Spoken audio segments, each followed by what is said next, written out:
Messieurs, si vous regardez cette vidéo, c'est probablement parce que vous ressentez cette différence fondamentale qui vous sépare du reste du monde. Cette sensation d'être un étranger dans votre propre société, cette incapacité à vous conformer aux attentes collectives, ce besoin viscéral de forger votre propre chemin. Vous êtes peut-être un homme sigma, et si c'est le cas, ce que je vais vous révéler aujourd'hui va bouleverser votre compréhension de vous-même. Depuis plus de 15 ans, j'étudie les archétypes masculins et les dynamiques sociales qui régissent nos interactions. J'ai observé, analysé et décortiqué les comportements de milliers d'hommes à travers le monde. Et parmi tous ces profils, il en existe un qui défie toutes les règles établies, l'homme sigma. Ni alpha dominant, ni bêta soumis, il évolue dans une dimension parallèle, créant ses propres règles et refusant catégoriquement de jouer le jeu social traditionnel. Mais voici la vérité que personne n'ose dire.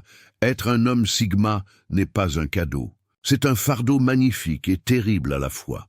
C'est porter en soi une lucidité qui brûle, une indépendance qui isole, une force qui dérange. L'homme sigma authentique vit avec des vérités si douloureuses qu'il préfère souvent les garder enfouies plutôt que de les affronter. Aujourd'hui, nous allons lever le voile sur ces 9 vérités que tout homme sigma connaît, mais refuse d'admettre. Ces réalités qui le définissent, le construisent et parfois le détruisent. Car contrairement au contenu superficiel qui circule sur Internet, nous allons plonger dans la psyché profonde de cet archétype fascinant et complexe. Prenez l'exemple d'Elon Musk, souvent cité comme l'incarnation moderne du sigma. Regardez-le attentivement. Il ne cherche jamais à dominer une pièce par sa présence physique comme le ferait un alpha. Au contraire, il reste en retrait, observe, analyse, puis frappe avec une précision chirurgicale. Ces innovations révolutionnaires ne naissent pas d'un désir de plaire ou d'impressionner, mais d'une vision personnelle qu'il poursuit obstinément, indifférente aux critiques et aux doutes de son entourage. Ou pensez à Keanu Reeves, cet homme qui refuse systématiquement de jouer le jeu hollywoodien traditionnel. Malgré sa célébrité mondiale, il maintient une distance émotionnelle avec l'industrie, évite les projecteurs quand il le peut et cultive une simplicité qui déroute dans un milieu obsédé par l'ostentation. Il incarne parfaitement cette capacité sigma à rester authentique dans un environnement artificiel. Mais attention, messieurs, ce que nous allons explorer ensemble n'est pas une liste de qualités à développer ou de comportements à imiter. C'est un miroir impitoyable qui va révéler des aspects de votre personnalité que vous préféreriez peut-être ignorer. Ces vérités sont douloureuses précisément parce qu'elles touchent au cœur de votre condition. Cette solitude choisie mais pesante, cette indépendance libératrice mais isolante, cette lucidité éclairante mais parfois accablante. L'homme, sigma authentique, ne se glorifie pas de son statut. Il en porte le poids avec une résignation teintée de fierté. Il sait que son chemin sera plus difficile, plus solitaire, mais aussi plus authentique que celui de ses contemporains. Il accepte le prix à payer pour sa liberté. L'incompréhension, l'isolement et parfois le rejet de ceux qui ne comprennent pas sa démarche. Si cette introduction résonne en vous, si vous sentez cette reconnaissance douloureuse s'installer, alors préparez-vous à un voyage introspectif sans concession.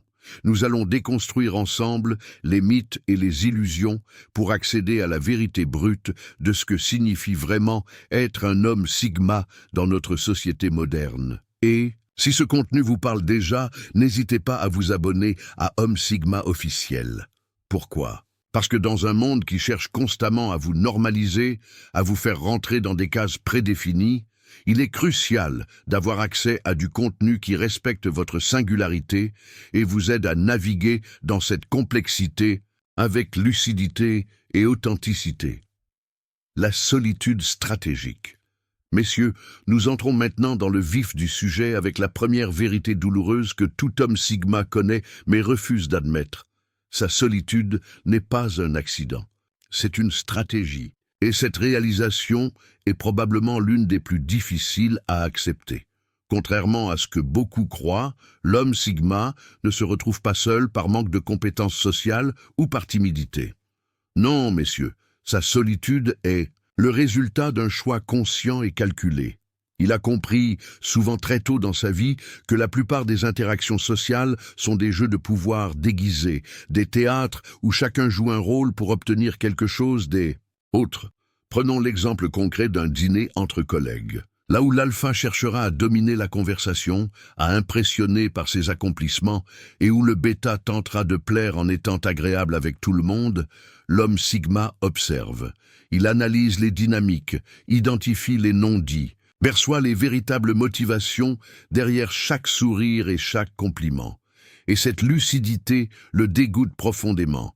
Il réalise que la majorité des échanges humains sont contaminés par des agendas cachés, qui cherchent à obtenir une promotion, qui veut être intégré dans le groupe, qui essaie de séduire, qui tente d'établir sa dominance. Cette prise de conscience crée en lui un sentiment de déconnexion profonde avec ses semblables. Il ne peut plus participer naïvement à ces jeux sociaux une fois qu'il en a percé les mécanismes. Voici la vérité brutale. L'homme Sigma développe sa solitude comme un mécanisme de défense et d'efficacité. Il comprend que l'énergie dépensée dans ces interactions superficielles pourrait être investie dans des projets plus significatifs. Pendant que les autres perdent leur temps en bavardage et en politique de bureau, lui développe ses compétences, approfondit ses connaissances ou travaille sur ses projets personnels. Steve Jobs illustrait parfaitement cette dynamique. Il était notoire pour éviter les réunions inutiles, les événements sociaux d'entreprise et même les conversations informelles qui ne servaient pas directement ses objectifs. Ce n'était pas de l'antisocialité, c'était de l'efficacité stratégique. Il avait compris que chaque minute passée en socialisation non productive était une minute volée à l'innovation. Mais cette solitude stratégique a un prix émotionnel considérable. L'homme Sigma se retrouve souvent à observer la vie des autres de l'extérieur, comme un anthropologue étudiant une tribu étrangère. Il voit ses collègues rire ensemble, créer des liens, partager des moments de complicité, et une partie de lui ressent cette absence de connexion spontanée. Il se pose alors des questions douloureuses. Suis-je vraiment supérieur à tout? Cela ou simplement incapable de créer des liens authentiques? Ma lucidité est-elle un don ou une malédiction? Ai-je choisi la solitude ou m'a-t-elle été imposée par ma nature? Ces questionnements sont d'autant plus douloureux qu'ils n'ont pas de réponse simple. Car la vérité, c'est que l'homme Sigma a effectivement choisi cette voie. Mais ce choix lui a été dicté par sa constitution psychologique profonde. Il ne peut pas décider de devenir plus social de la même manière qu'il ne peut pas décider de devenir plus grand physiquement. La solitude stratégique se manifeste aussi dans sa manière de gérer les amitiés. L'homme Sigma entretient généralement très peu de relations profondes, mais celles qu'il cultive sont d'une intensité remarquable. Il préfère avoir 2 ou 3 amis véritables, avec qui il peut avoir des conversations significatives, plutôt qu'un large cercle de connaissances superficielles. Ces amitiés rares sont généralement basées sur des affinités intellectuelles ou des valeurs partagées plutôt que sur la proximité géographique ou les circonstances sociales. Il peut maintenir une amitié profonde avec quelqu'un qu'il ne voit qu'une fois par an, tout en restant distant avec des collègues qu'il côtoie quotidiennement. Cette sélectivité relationnelle est souvent mal comprise par son entourage. On déchonche. Le qualifie d'hautain, d'élitiste ou de prétentieux, mais la réalité est qu'il protège son énergie émotionnelle comme un bien précieux. Il a appris que les relations de qualité demandent un investissement considérable et qu'il vaut mieux se concentrer sur quelques liens authentiques plutôt que de disperser son attention sur de multiples relations superficielles. L'aspect le plus troublant de cette solitude stratégique, c'est qu'elle devient souvent auto-renforçante. Plus l'homme Sigma passe de temps seul, plus il développe sa capacité d'introspection et d'analyse, ce qui accroît encore davantage son décalage avec les interactions sociales conventionnelles. Il devient de plus en plus sensible aux faux semblants, aux conversations creuses, aux jeux de rôle sociaux.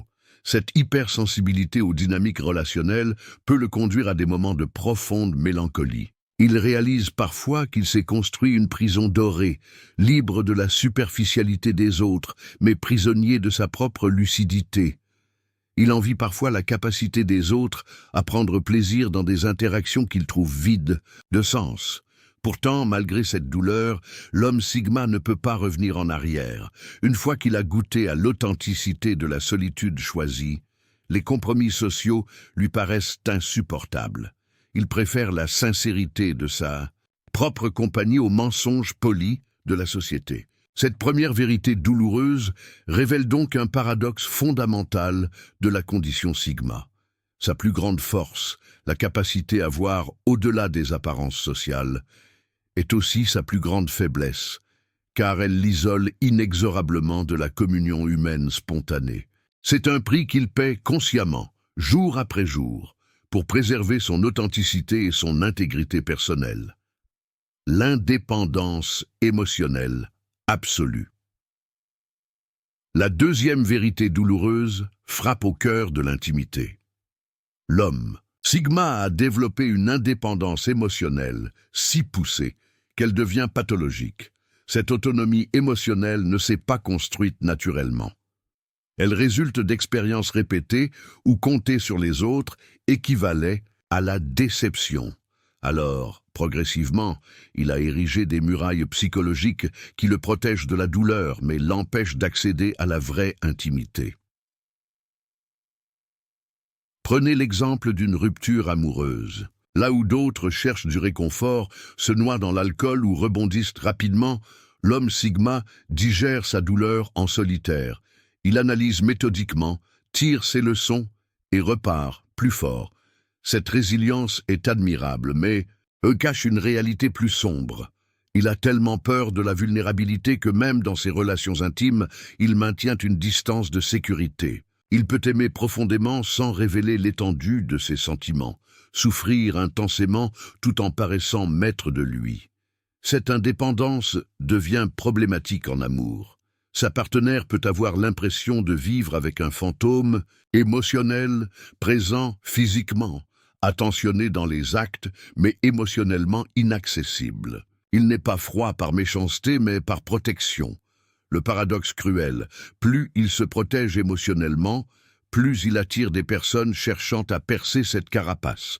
Son mystère émotionnel devient magnétique, créant un cycle où il doit constamment gérer des tentatives d'intrusion dans son monde intérieur. Le rejet du conformisme social. La troisième vérité révèle une rébellion silencieuse mais totale. L'homme Sigma rejette viscéralement le conformisme social, et cette position lui coûte cher dans une société qui récompense l'uniformité. Ce rejet n'est pas une posture adolescente. C'est une impossibilité physiologique de se plier aux normes collectives quand elles contredisent ses valeurs. Il ne peut porter un masque social sans ressentir une nausée existentielle. Professionnellement, cette authenticité le handicape. Pendant que ses collègues participent aux rituels corporatifs, afterworks, team buildings, célébrations, lui observe avec fascination et dégoût ces théâtres sociaux. Il voit ses pairs adapter leur personnalité selon l'audience, modifier leurs opinions pour plaire, adopter des codes qu'il déteste pour faire partie de l'équipe. Et lui ne peut simplement pas. Cette incapacité le prive d'opportunités, car beaucoup d'employeurs privilégient l'esprit d'équipe à l'excellence individuelle. Ils regardent le monde comme un carnaval, où tous portent un déguisement, sauf lui. La douleur réside dans l'isolement généré. Il envie parfois la simplicité de ceux qui adoptent, sans effort, les codes dominants, car cette flexibilité leur ouvre de nombreuses portes. Mais il ne peut renoncer à son authenticité sans perdre son essence. C'est pourquoi il préfère l'entrepreneuriat ou l'indépendance, créant ses propres règles plutôt que de subir celles des autres. La maîtrise de l'autodiscipline. La quatrième vérité concerne une qualité développée à l'extrême, l'autodiscipline. Cette maîtrise de soi, admirable en apparence, cache une réalité plus sombre. L'homme Sigma a compris que la liberté véritable vient du contrôle de ses désirs, pas de leur satisfaction. Il maintient une routine d'exercice, malgré la fatigue, travaille sur ses projets après des journées épuisantes, résiste aux distractions numériques. Mais cette discipline devient parfois une prison auto-imposée. Il peut devenir si rigide qu'il perd la capacité à la spontanéité. Il planifie ses loisirs comme des objectifs, transforme ses passions en système d'amélioration. Cette hyper-discipline crée une intolérance envers ceux qui manquent de maîtrise de soi. Il peut mépriser les comportements faibles, oubliant que sa propre discipline s'est construite à travers la souffrance. Le paradoxe douloureux, il utilise l'autodiscipline comme mécanisme de contrôle face à l'incertitude existentielle. Cette illusion de maîtrise le rassure, mais l'emprisonne dans une existence parfaite mais stérile. L'absence de validation externe. La cinquième vérité touche à la motivation humaine. L'homme Sigma a développé une indifférence quasi totale à la validation externe, isolant cette autonomie psychologique du reste de l'humanité. Cette indépendance résulte d'un processus douloureux où il a réalisé que chercher l'approbation était une quête sans fin et décevante. Il a appris que la validation externe est volatile et conditionnelle. Professionnellement, cette indifférence se manifeste frappant. Pendant que ses collègues se battent pour des félicitations publiques, lui travaille dans l'ombre, motivé uniquement par ses standards personnels d'excellence. Mais cette autonomie a un prix social. Dans un monde d'échanges de validation mutuelle, son indifférence peut sembler arrogante. Ses proches peuvent interpréter son absence de besoin d'approbation comme un manque d'empathie. Le paradoxe. En se libérant du besoin de validation, il perd sa capacité à comprendre ce besoin chez les autres. Il devient émotionnellement autonome, mais socialement handicapé. La philosophie du détachement. La sixième vérité révèle une approche existentielle. Le détachement philosophique. Cette distance émotionnelle lui apporte sérénité, mais l'éloigne de l'expérience humaine authentique. Ce détachement n'est pas de l'indifférence froide, mais une protection sophistiquée permettant d'observer les turbulences sans être emporté. Face aux drames et crises, il maintient une distance analytique surhumaine. Le problème, ce détachement devient si automatique qu'il s'applique même aux moments méritant un engagement émotionnel total. Il observe sa propre vie comme un film, analysant succès et échecs avec la même distance objective. Cette philosophie le prive de la joie pure. Il peut réussir sans célébrer, vivre des moments beaux, sans s'y abandonner, maintenant toujours cette distance protectrice mais amputante. La douleur, son plus grand atout est aussi sa plus grande limitation. Il a développé une sagesse précoce au prix d'une innocence perdue, l'excellence sans reconnaissance. La septième vérité concerne une réalité que l'homme Sigma connaît intimement. Il produit un travail d'excellence exceptionnel sans recevoir la reconnaissance méritée, forgeant une amertume subtile mais persistante. Cette excellence dans l'ombre n'est pas accidentelle. Il travaille selon ses propres standards, largement supérieurs aux attentes environnantes. Dans un monde où la visibilité prime sur la qualité, son travail passe inaperçu. Il développe des solutions révolutionnaires sans crédit, crée des œuvres exceptionnelles qui restent confidentielles car il refuse les mécanismes de promotion personnelle. Cette situation génère une frustration sourde, non par recherche de reconnaissance, mais parce qu'il réalise que l'excellence véritable n'est pas valorisée. Il voit des travaux médiocres, mais bien marketés, recevoir les honneurs. Cette injustice nourrit un cynisme croissant envers les mécanismes de récompense sociale. Pourtant, il continue cette excellence silencieuse, motivée par une éthique transcendant la reconnaissance externe. La vérité brutale sur les relations. La huitième vérité concerne sa vision des relations humaines, cette lucidité, intellectuellement honnête, peut devenir émotionnellement dévastatrice. L'homme Sigma voit les relations avec une clarté dérangeante. Il perçoit motivation cachée, non dit, jeu de pouvoir subtil. Cette clairvoyance évite les pièges relationnels, mais empoisonne sa capacité aux relations spontanées. En amour, il reconnaît les patterns, cycles émotionnels, mécanismes de séduction. Il peut prédire l'évolution relationnelle avec une précision troublante. Cette prescience protège des déceptions, mais empêche l'abandon nécessaire à l'intimité. Il comprend que la plupart entretiennent des relations par peur de la solitude plutôt que par amour authentique. Il voit les mensonges mutuels, maintenant l'illusion de compatibilité. Cette lucidité crée un pessimisme relationnel. En comprenant trop les mécanismes, il se prive de la magie relationnelle, échangeant l'innocence contre la sagesse. L'acceptation de l'incompréhension. La 9e vérité, la plus difficile. L'homme Sigma doit faire le deuil d'être compris. Par ses contemporains, acceptation demandant une force psychologique considérable. Cette incompréhension n'est pas liée au manque d'intelligence des autres, mais à une différence fondamentale de perspective. Il opère selon une logique interne, échappant au cadre conventionnel. Ses choix paraissent énigmatiques. Pourquoi refuse-t-il des opportunités avantageuses? Pourquoi préfère-t-il la solitude? Ces questions reviennent constamment, et ces explications ne satisfont jamais. Cette incompréhension génère malentendus et conflits. Sa famille interprète ses choix comme du mépris, ses collègues comme un refus de jouer le jeu, ses partenaires comme un rejet personnel. Il apprend à porter cette incompréhension comme un fardeau inévitable, comprenant qu'expliquer sa vision est souvent futile. Cette acceptation demande une maturité exceptionnelle.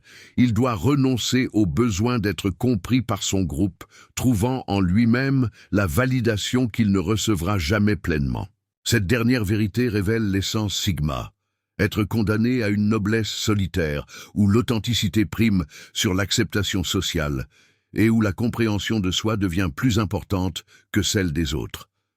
Messieurs, nous venons de parcourir ensemble un territoire psychologique que peu osent explorer avec cette profondeur.